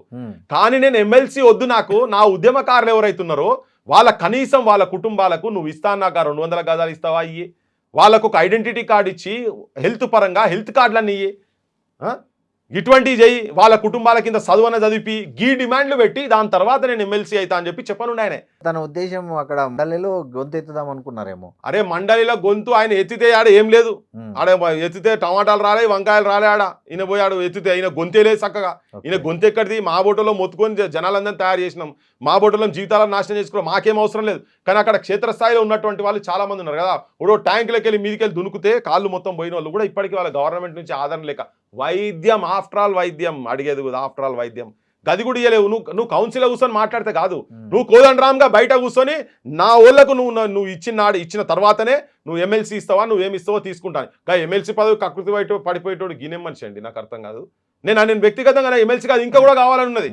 కానీ వీళ్ళు అయిన తర్వాత కనుక నువ్వు అయ్యేది ఉంటే నీది ఒక వాయిస్ ఉంటుండే. తర్వాత అంతా బీఆర్ఎస్, ఇప్పుడు మళ్ళీ కాంగ్రెస్. రేపు పొద్దుగాల వేరే ఏదో స్థానంలో పోతారు, మళ్ళీ ఓ శ్వేతకి ఇయ్యనుంటివి, లేకపోతే వాళ్ళ కుటుంబంలో ఇంకెవరికన్నా ఇయ్యనుంటివి. లేదు, అమరుల కుటుంబాలు బొచ్చాడు మంది ఉన్నాయి. మా దగ్గర సుమన్ తల్లి ఉన్నది, సుమన్ బిడ్డ ఉన్నది, గా లీలా ఉన్నది. మా దగ్గర మా లంబాడి జాతికి సంబంధించిన బాలాజీ నాయకు ట్రైన్ కట్టం పోయి చచ్చిపోయాడు, వాళ్ళ చెల్లెల్ని గటువంటోళ్ళకి పిలిచి వాళ్ళకి ఎందుకు ఇయ్యలే, ఈమె ఏం పని చేసినా ఆమె త్యాగం ఏంటిది? ఇప్పుడు మీకు తెలంగాణ ప్రజలకు అంటే ఏముంది ఒకవైపు ఏమో 10 ఏళ్ళు అటు చూశారు, ఈ 5 ఏళ్ళు ఇటు చూస్తున్నారు. అంటే ఇప్పుడు మీరు చెప్పే లెక్కలో ఎవరు కూడా మీ ఆకాంక్షలకు అనుగుణంగా లేనట్లు. మరి ఏంటి ప్రత్యామ్నాయం? తెలంగాణ ప్రజల నుంచి రావాలి, ప్రజలు పైసల కోట్లేసులు బంద్ చేయాలి, ఊర్లలో నిజాయితీ పరులను సర్పంచ్లను వార్డు మెంబర్ మొన్నైతే అవకాశం పోయింది, నెక్స్ట్ వచ్చే ఎమ్మెల్యేలన్నా ప్రజలు ఉద్యమాల సైడ్ ఉన్నటువంటి వాళ్ళనే ఓట్లేసి గౌరవిస్తే వాళ్ళకేమన్నా అసెంబ్లీలో కూర్చొని రాజ్యం వాళ్ళ సొంటల చేతులలో వస్తే తప్ప, లేకపోతే ఎక్కడేసిన గొంగడ అక్కడనే ఉంటుంది, ఇంకా నాశనం అవుతుంది, సర్వనాశనం అవుతుంది. ఏ ఏరియాలనైతే ఒకవేళ డ్రగ్స్ కానీ గాంజాయి కానీ చాక్లెట్లు తింటున్నారు 6వ తరగతి 7వ తరగతి 8వ తరగతి పిల్లలు, స్కూల్ పిల్లలు ఇట్లా తింటుంటే వాళ్ళు వచ్చి చెప్తుంటే నాకు దుఃఖం వస్తుందని మాట్లాడుతుండే మొగాయనే. ఏ ఏరియాలో కనుక దొరికితే ఆ ఏరియా సిఐని డైరెక్ట్ సస్పెండ్ కాదు, రిమూవల్ ఫ్రమ్ సర్వీస్ చేస్తా అని చెప్పి నువ్వు ఒక టాస్క్ ఫోర్స్ నిజాయితీ పరులు అంటున్నావు కదా, ఒక టాస్క్ ఫోర్స్ పెట్టి నువ్వు పంపి గాంజాయ్ అనేది వారం రోజుల్లో తెలంగాణకి వెళ్ళి మాయమైపోతుంది. దమ్ముండాలే, నా సొంటోడు ఉంటే చేసి చూపిస్తా పని. ఆటోలు నడుపుతున్నారు, క్యాబులు నడుపుతున్నారు, స్విగ్గీలు చేసుకుంటున్నారు, కూలి పని చేసుకుంటున్నారు, ఇటుకలు మోస్తున్నారు, తట్టలు మోస్తున్నారు. పనులు నేను తప్పని చెప్తలేను, సిమెంట్ బస్తాలు మోస్తున్నారు, తప్పని చెప్తాను. కానీ చదువుకున్న వాళ్ళు ఈ పని చేయొద్దు కదా. ఇటువంటి పనులు చేస్తున్నారు, క్యాటరింగ్ కు పోతున్నారు. మరి ఈ గ్యాప్ ను కవిత కొత్త పార్టీ ఏమైనా ఫిల్ చేస్తుందంటారా? అసలు ఆమె గురించి మాట్లాడే బేకార్ సీన్ భయ్. ఆమె ఏంటి, ఆమె ఎక్కడికి వెళ్ళి వచ్చింది? ఆమె ప్రజాసేవ చేస్తేందుకు వచ్చింది. ఆమె మారిన మనిషి కావచ్చు కదా ఆమె. ఎక్కడికి వెళ్ళి మారుతుందండి? అక్కడ అన్యాయాన్ని ఎత్తి చూపిస్తుంది కదా బయట. మారిన మనిషి అయితే ఎస్ కరెక్ట్ మాట చెప్పిర్రు. ఆమె దగ్గర ఉన్నటువంటి ఆస్తి మొత్తం, అంతకుముందు ఆమె ఏం చెప్పింది, నా పెళ్లికే అప్పు చేసిండు మా నాయన అన్నది. వాస్తవమే. వాళ్ళ ఇంట్లో దర్వాజల కాడికి వెళ్ళి మందికి వెళ్ళి అక్కడికి చేసుకుని తెలంగాణ పుణ్యమా అని చెప్పని వీళ్ళందరూ పైసలు లక్షల రూపాయలు కోట్ల రూపాయలు సంపాదించారు వీళ్ళంతా. మంగళ షాపులు నడిపింది ఆమె. మంగళ షాపులు ఏ మంగళ షాపులు? హైదరాబాద్లో మా దగ్గర రవి అన్నాడు హ్యాబిట్స్లా ఒక ఊపిండు ఆయన మొత్తం. మా రేవంత్ కూడా ఎరికే ఆయన సంగతి ఎరికే. కోమల్ హెయిర్ కట్ అని ఉండేది. ఇటువంటి వాళ్ళందరూ చాలా మంది హైదరాబాద్లో ఒక ఊపిన వాళ్ళు ఎవరు కూడా వాళ్ళ దగ్గర పోతే నేను మొన్న మాట్లాడితే ఏమంటాడు, 1 లక్ష రూపాయలు నేను అన్నాడు క్యాజువల్లీ అన్నాడు. ఎందుకంటే ప్రతిరోజు నేను 1000 రూపాయలు ఇస్తే 96,000 రూపాయలే వస్తుండే. అంటే ఆ షాపులు వీళ్ళు కార్పొరేటైజ్ చేసి అటువంటి దందాలను నడిపిన దానికి నీకు ఇవాళ నీకు హైదరాబాద్ మొత్తము తెలంగాణ మొత్తము పెద్ద పెద్ద బొమ్మలు వేసినట్టుగా ఒక్కొక్క బొమ్మ 15,000 నుంచి 20,000 రూపాయలు ఉంటుంది. గల్లీకి వేసినావు నువ్వు, ఎన్ని కోట్ల రూపాయలు అయినాయి ప్రతి పేపర్ ఆడి. నీకు ఈ పైసలు ఎక్కడికి వెళ్ళి వచ్చినాయి? ఈ పైసలు మొత్తం ఇవన్నీ అవినీతి సొమ్ము. నేను చెప్పేది ఏంటంటే మీ అయ్యా ముఖ్యమంత్రి ఉన్నప్పుడు నువ్వు ఇల్లీగల్గా సంపాదించిన పైసా వాళ్ళు ఎట్లా సంపాదించారో నువ్వు గట్టినే సంపాదించినావు. ఇవన్నీ నువ్వు నేను ఇవన్నీ పైసలు నీ బంగ్లా ఎక్కడికి వెళ్ళి వచ్చింది? పెద్ద పెద్ద బంగ్లాలు ఏం దందాలు చేసి వచ్చినాయి? ఏం దందాలు చేసారో చెప్పాలి కదా. ఇక్కడ బుర్జు ఖలీఫా దాకా పోయింది కదా మీ పతారా మొత్తం. మరి ఇవన్నీ ఎట్లకెళ్ళి వచ్చినాయి? అవన్నీ సరెండర్ చేసి అవన్నీ జనంకు రాసి సుందరయ్య కదా రాసినట్టు. ఎంతోమంది మన దగ్గర కూడా చాలా మంది పెద్ద పెద్ద వాళ్ళు అప్పుడు వెనకట భూదాన్ మూవ్మెంట్లో వచ్చినప్పుడు భూదాన్ మూవ్మెంట్ రాసిండ్రు. దొరలు భూస్వాములుగా ఉన్నటువంటి వాళ్ళు కూడా అన్ని క్యాస్ట్లు ఈవెన్ రెడ్లలో ఉన్న వాళ్ళు వెల్మల్లో కూడా కొంతమంది రాసి పడిపోయింది కదా. ఉప్పాల లక్ష్మణ్ రాసేటోళ్ళు అన్నలలో కూడా పోయింది కదా. ఎరంరెడ్డి సంతోష్ రెడ్డి అసలు చాలా మంది ఉన్నారు కదా. వీళ్ళందరూ చేసినట్టుగా నువ్వు కూడా ఏం చేయంటే నువ్వు కూడా మొత్తం రాసి వీళ్ళందరికీ ఆస్తి అంతా మొత్తం రాసి ఎవరికొవరికి రాసి ప్రజలకు రాసి లేకపోతే మహిళా సంఘం ఏమైనా పెట్టి దానికన్నా రాసి మా దగ్గర కొన్ని ఏళ్ల నుంచి నేను చూస్తున్నప్పటికెళ్ళి కొంతమంది ప్రజా ఉద్యమాలలో మహిళల గురించి పనిచేస్తున్నటువంటి వాళ్ళు విమలక్కలు, సజయక్కలు, సంధ్యక్కలు గిటువంటి వాళ్ళతో ఒక 10 ఏళ్ళు పనిచేయి, అప్పుడు నేను నమ్ముతాం. నువ్వు ఇలా కొత్తగా వచ్చి నిన్నో మాట మాట్లాడుతుంది, రేపో మాట మాట్లాడుతుంది. సామాజిక తెలంగాణ అంటది ఆమె వెలుమ సామాజిక వర్గంకి వచ్చింది. ఆమె సామాజిక న్యాయం ఎక్కడిది? ఆమె పార్టీ అధ్యక్షుడు కిందోళ్ళని ఎవరైనా చేయి, దళితులు మాలమాదిగోళ్ళని చేయి, గొల్లగౌన్లని చేయి, సాకల్ మంగళోళ్ళని చేసి నువ్వు అధ్యక్ష పదవి పెట్టి నాకు వద్దు వాళ్ళ ఆమె ఎవరండి ఇచ్చేటందుకు? ఇంకా పిచ్చగలమా ఈ జాతులు? ఇంకా బిచ్చగలమా వాళ్ళ కుటుంబం దగ్గర ఆమె దగ్గర? ఇంకా కాలు మొక్కుంటూ తిరగాలనా? విధవాళ్ళు కొంతమంది ఇంకా కాలు మొక్కుంటూ తిరుగుతున్నారు. ఆమె కాలు మొక్కించుకుంటుంది. మేము 20 తారీఖు రోజు వెలుగుమట్ల దగ్గర పోయినామంటే ఆ ఇష్యూ హైలైట్ చేసినాము. వెలుగుమట్ల దగ్గర పోయిన తర్వాత 2 ఇష్యూస్ తోటి ఒక retired reserve inspector sub inspector చనిపోతే ఆయనకు రిటైర్మెంట్ బెనిఫిట్స్ రాక సంవత్సరం నుంచి ప్రభుత్వం దగ్గర కట్కటాయిస్తున్నాడు. ఆయన బట్టి విక్రమార్క దగ్గర గన్మెన్ చేసిండు, పొంగులేటి శ్రీనివాసరెడ్డి దగ్గర చేసిండు, తుమ్మల నాగేశ్వరరావు దగ్గర చేసిండు, అందరి దగ్గర పువ్వార అజయ్ దగ్గర కూడా గన్మెన్ చేసిండు. సంవత్సరం అవుతుంది ఆయనకు బెనిఫిట్స్ రాక. భార్యాభర్తలు ఇద్దరు హాస్పిటల్లో ఉంటే పేపర్లో చిన్న న్యూస్ వచ్చింది ఆయన చనిపోయిండు. ఆయనకు బిల్లు కట్టేటందుకు కూడా లేకుంటుంటే సంఘం వాళ్ళు కొంత పాపం వాళ్ళంతా పోలీస్ ఆఫీసర్స్ అసోసియేషన్స్ వాళ్ళంతా లోకల్ వాళ్ళు కలిసి ఇంత పైసలు చేసి హాస్పిటల్లో కలిసి రిక్వెస్ట్ చేస్తే తక్కువ చేస్తే అప్పుడు అది ఆ శవం తీసుకొచ్చారు ఆయన చనిపోతే. అది చూసి మేము ఆడికి పోయి ఇంత ఘోరంగా ఉంటుందా, ఇంత అన్యాయంగా ఉంటుందా? దాదాపు 95 మంది ఈయన గవర్నమెంట్లో ఈ రేవంత్ రెడ్డి వచ్చిన తర్వాత ప్రభుత్వ ఉద్యోగులు వాళ్ళ బెనిఫిట్స్ రాక తిరిగి చచ్చిపోయారు పాపం. వాళ్ళు కోర్టు కూడా 2-3 సార్లు ఇమ్మని చెప్పింది. 67 లక్షల రూపాయలు మేము పోయిన తర్వాత అవన్నీ కేసీఆర్ పెట్టిపోయిన అప్పులు కదా, ఈయన హయాంలో కాదు కదా. అంటే చాలా మంది నేను అనేది ఎవరి పేరు పెడితే నువ్వు ముఖ్యమంత్రి అంటే ఇప్పుడు తీర్చాల్సింది నువ్వే కదా. అయితే అక్కడ పోతే 67 లక్షల రూపాయలు వాళ్ళు ఇమీడియట్ గా గవర్నమెంట్ నెక్స్ట్ డే నైట్ ఆయన అకౌంట్ లో పడేసింది. ఆయన చనిపోయినాక ఆయనకు బెనిఫిట్ వచ్చింది. ఆ రిటైర్మెంట్ ఆయన పైసలు, ఆయన సొంత పైసలు. ఇదంతా నేను చెప్పేది. ఇది అయిన తర్వాత ఒక 15 రోజుల తర్వాత ఆమె కూడా చనిపోయింది పాపం. భర్త చనిపోయిన తెలియదు, ఆమె కూడా చచ్చిపోయింది. ఘోరం. ఇద్దరు భార్యాభర్తలు చచ్చిపోయారు. తర్వాత 24వ తారీఖు రోజు కులగొట్టిరండి వెలుగుమట్ల. 1895 మందికి భూదాన్ భూములు ప్రతి ఒక్కరికి 100 గజాల చొప్పున భూదాన్ బోర్డు వాళ్ళకు ప్రొసీడింగ్స్ చేసి ఇచ్చింది. ఆయనే చెప్పాడు డైరెక్ట్ వాళ్ళ చైర్మన్ చెప్పిండు. సీషన్ తీసి చూపించిండ్రు. 12 ఏళ్ల కింద వీళ్ళు అక్కడ అటో 10వ పరకో జమ చేసుకొని ఇండ్లు కట్టుకున్నారు. దాంట్లో దుర్మార్గులు 31 ఎకరాలు అన్యాక్రాంతం చేసేటట్టుగా ప్లాన్ చేసి అంతా జరిగింది కదా, అంతా చూసినాం కదా. మేము వేరే దగ్గర ఇస్తామంటే సవ్వాలే లేదు, అక్కడనే వేయాలని చెప్పని మా బోటలని చెప్తున్నాం. అక్కడనే వేయాలి. 1895 మందికి ఎవరెవరికైతే భూదాన్ ప్రొసీడింగ్స్ వచ్చినాయో వాళ్ళందరికీ పట్టాలు ఇవ్వాల్సిందే 60 ఎకరాలది అని చెప్పానంటే ఈమె మధ్యలో వచ్చి కూర్చొని ఈమె రాగానే మొత్తం వాళ్ళకి సంబంధించిన పత్రికలలో హెడ్లైన్స్లు వస్తాయి, అంతా న్యూస్ హెడ్లైన్స్ వస్తాయి. 2 రోజులు మాట్లాడి చేసినారు, మేము వస్తేనే ఇచ్చినాం అని. అక్కడ పాపం ఓపీడీఆర్ వాళ్ళు అక్కడ ప్రజలు 14 మంది నిన్నటి వరకు కూడా జైళ్ళలో మగ్గినరు. దొంగ కేసులు పెట్టి 2000 రూపాయలను రాస్తే పక్కకు 2 సున్నాలు పెట్టి 2 లక్షల రూపాయలు తీసుకున్నారని చెప్పి వీళ్ళ మీద దొంగ కేసులు పెట్టి పెట్టిరండి ఈ ప్రభుత్వం వాళ్ళు. ఆడోళ్ళని పాపం ఒక ఆమె జయమ్మ 3 నెలలు దాదాపు 3 నెలలు జైల్లో ఉంటే చంటి పాప చూసుకున్నట్టు లేక పిల్ల చచ్చిపోయింది, బిడ్డ చచ్చిపోయింది. ఇంత ఘోరంగానా, ఇంత అన్యాయంగానా? ఇవి అన్ని చేసి మేము వాళ్ళ గురించి వాళ్ళంతా కొట్లాడితే ఈమె వచ్చింది ఇట్లా తమాషా చేసేసి వెళ్ళిపోయింది. ప్రభుత్వం తరఫే ఉంది. నిన్న మొన్న ఎందుకు ఇప్పుడు మొత్తం అందరికి రావాలి కదా, మా ఫైట్ ఇంకా అట్లనే ఉన్నది, మేము కొట్లాడుతున్నాం. అయితే ఇట్లా గవర్నమెంట్తో ములాఖాతాలతో ఇబ్బంది ఉంటుంది. ఓకే, ఇది అయినా కావచ్చు, కుమ్మెరకు సంబంధించినటువంటి అంశాలు కావచ్చు. ఇప్పుడు ఆమె ఏమంటుంది, నేను నిజాయితీ పరులాన్ని కడిగిన ముత్యం అంటుంది కదా, ఆమె కడిగిన ముత్యం అని చెప్తుంది కదా. ముత్యం కడిగింది అయితే మరి నువ్వు కడిగినట్టుగానే నువ్వు బయటికి వస్తే అప్పుడు వేరే తిరుగుంటుంది. నీ అన్ని ఆలిషాన్లు, నీ విలాసాలు ఇక్కడికి ఒక్కొక్క ఫ్లెక్సీ తోటి, ఆ ఫ్లెక్సీ ఆమె పెట్టిన ఆమె బొమ్మ పైసలతోటి ఒక 10 కుటుంబాలు ఒక నెల గడుస్తాయి. 10 కుటుంబాలు, ఒక్క కుటుంబం కాదు, చిన్న ఉంటాయి కదా కుటుంబాలంతా. అన్ని పైసలు ఎక్కడికి వెళ్ళి వచ్చినాయి ఈమెకు? అవినీతి సొమ్ము. ఈ అవినీతి సొమ్మును జనం అందరికీ తెలుసు, ఇదంతా యువకులకు తెలుసు, అందరికీ తెలుసు. ఈ కవిత దగ్గర కావచ్చు, వాళ్ళ ఇంట్లో దగ్గర కావచ్చు, అందరి దగ్గర అవినీతి సొమ్ము ఉన్నది అనేది. వాళ్ళ నాయన ముఖ్యమంత్రి ఉన్నప్పుడే మేము సంపాదించింది. మహిళల హక్కు గురించి మేము కొత్తగా మాట్లాడుతుంది కదా, మరి వాళ్ళ నాయన మంత్రి పదవులు మహిళలకు ఇయ్యన్నాడు, ఏం మాట్లాడలేదు. వాళ్ళ నాయన ఎందుకు ఇయ్యలే? అప్పుడు నేను మాట్లాడలేకపోయినా ఇప్పుడు ఇస్తా. జెన్జీ బ్యాచ్ కూడా రావాలి అని చెప్పని కొత్త మాటలు ఉద్యమకారులు గుర్తుకొస్తారు. ఇప్పుడు అందరూ గుర్తుకొస్తా ఉన్నారు. వాళ్ళని ఇప్పుడు ఎమ్మెల్యే ఏం చేస్తుందట, పైసలు బాగున్నాయి, ఒక్కొక్కరు 50, 100 కోట్లని ఇస్తుందట, పోయి ఇంటర్నల్గా పోతే మాట్లాడితే చెప్తా ఉన్నారు. అట్లనే వాళ్ళు కూడా చేస్తారు కదా, అన్ని షో ఆఫ్ రాజకీయాలన్నీ వీళ్ళందరూ చేసేట్టు కూడా గవే చేస్తారు. ప్రజలకు వీళ్ళు ప్రత్యామ్నాయం 80% కాలేరు. జనాన్ని పైసలు ఇవ్వకుండా జనాన్ని తీసుకొచ్చి నీ సభలో కూర్చోబెట్టగలిగినోడు. అది ఈమె ఒక్కదాన్ని చెప్తలేను, నేను అందరికి చెప్తున్నా. ఈవెన్ కేసీఆర్ కావచ్చు, రేవంత్ రెడ్డి కావచ్చు, ఇంక్లూడింగ్ బీజేపీ. కోవిడ్ వచ్చి జనం చచ్చిపోతుంటే రెమిడిసివర్ ఇంజెక్షన్ దాన్ని బ్లాక్ లో అమ్మి బ్లాక్ మనీ సంపాదించుకొని బ్లాక్ లో పెట్టుకున్నటువంటి పైసలు అతని దగ్గర దొరికినాయి. దానికి రేవంత్ రెడ్డి జీవో ఇస్తాడు. రేవంత్ రెడ్డి అపోలో హాస్పిటల్ వాడు ఇన్విటేషన్ ఇస్తుంది పోతే 100 హాస్పిటల్ పెట్టాలి ఇంకా మీరని చెప్తాడు. మరి ఈ వ్యవస్థను మార్చడానికి పృథ్వీ నెక్స్ట్ ఎలక్షన్ లో ఏం చేయబోతున్నారు? కొత్త రాజకీయ వ్యవస్థ రావాలి.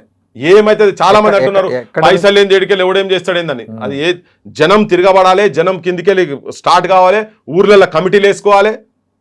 నా సొంత ఆలోచన నచ్చేది ఉంటే ఊర్లలో ప్రతి ఊర్లో నేను చెప్తున్నా, ఇవాళ మీ ఐ డ్రీమ్స్ దగ్గర తరఫుకెళ్ళి చెప్తున్నా, 10 మంది తయారుగా అంటారు, ట్రైనింగ్ క్లాసెస్ పెడదాం, చూద్దాం. జరగాలి ఇది అంతా ఎదురీస్తున్నాం. నేను సచ్చిన చేపను కాదు, సచ్చిన చేపలు కొట్టుకపోతాయి వరదల పడి. ఈ వరదలో ఈ అవినీతి రాజకీయ వ్యవస్థలో సచ్చిన చేపలు లేక ఈ లీడర్లు మొత్తం కొట్టుకపోతారు. నేను ఎదిరిస్తున్నా. ఎదిరితే క్రమంలో ఎనర్జీ అయి నేను పోయినా మంచిదే, కానీ ఎదిరిస్తా. అది తప్ప తెలంగాణకు పరిష్కారం లేదు. ఏ రాజకీయ పార్టీ పరిష్కారం ఇచ్చే పరిస్థితి లేదు. ఎక్కడి నుంచి ఉమ్మేరలో ఆ టైం ఇక్కడ చాలా ఉన్నది, టైం చాలా ఉన్నది. నేను పోటీ చేసేది కాదు. తెలంగాణలో చాలా మంది యువకులు, నిరుద్యోగులు, సమస్య ఇలా అవుట్ సోర్సింగ్ వాళ్ళు ఉన్నారు. నేను మొన్న వాళ్ళ సభలో పోయి చెప్పిన, మీ దాంట్లోకి కూడా కావాలి, మీ ఇష్యూ గురించి కొట్లాడే వాళ్ళు కావాలి, ఓపెన్ కాస్ట్ దగ్గర ఓపెన్ కాస్ట్ వాళ్ళు కావాలి, సర్పంచుల సమస్యల గురించి సర్పంచులు కొంతమంది రావాలి.